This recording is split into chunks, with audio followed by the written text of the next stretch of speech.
Yes, and you're right. The frostiness has been reported, so we'll see. And potentially, maybe there are other stops added, or maybe potentially a stop to Turkey. President Trump said he's not opposed of going there on Thursday. So it looks like while there is an itinerary, perhaps fluid, depending on the ever-changing geopolitical affairs.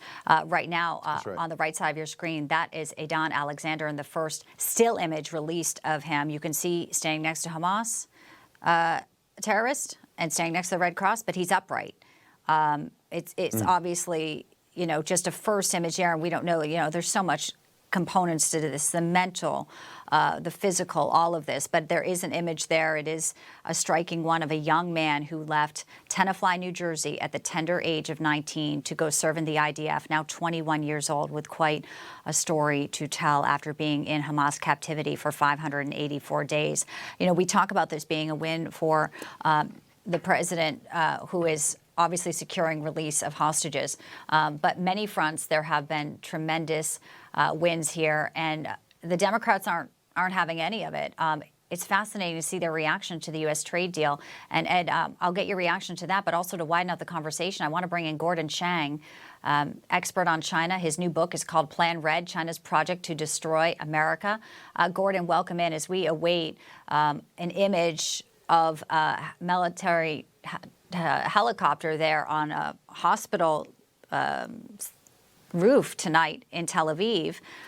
We are so pleased that the family of Adnan Alexander will get their miracle. But when you talk about the world affairs and what is happening, not just in the Middle East, but you look at sort of this realignment and the axis of China and the axis of Russia and Iran, I want to get your take on the trade deal. Dan Goldman, Democratic Congressman of New York, says the trade truce is just a charade. He says we're back to where we were before all this chaos and all this turmoil. He says it's just a reflection that there's no plan here, that nothing is going to come from this. Do you agree with that? I mean, a lot of Americans are saying, this is actually pretty outstanding work by Scott Bessent, that they were able to ink this in Geneva. Your reaction? Yeah, I don't think that it's premature to say where this is going. I'm very concerned, though, about this trade deal that was announced. And the reason is we have a mutual reduction of tariffs. These tariffs, we should remember, were remedies for the theft of U.S. intellectual property and for increasingly predatory trade practices where U.S. companies were the targets. When we reduce the tariffs, we don't have at the same time the Chinese saying we won't steal your stuff anymore and we won't engage in these trade practices, because they'll continue on.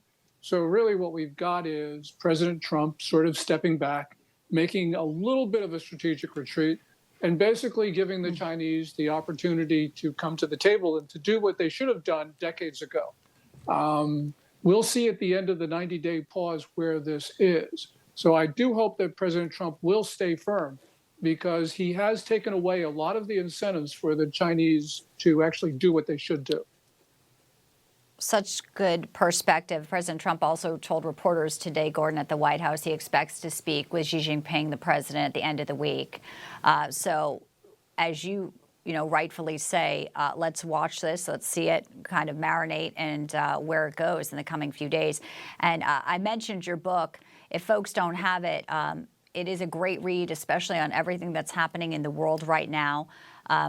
Really, congratulations on that, Gordon, because you've written a lot of books, but this one really is about China's project to destroy America. It's a bestseller. You can check it out, folks. Gordon, I hope you stand by.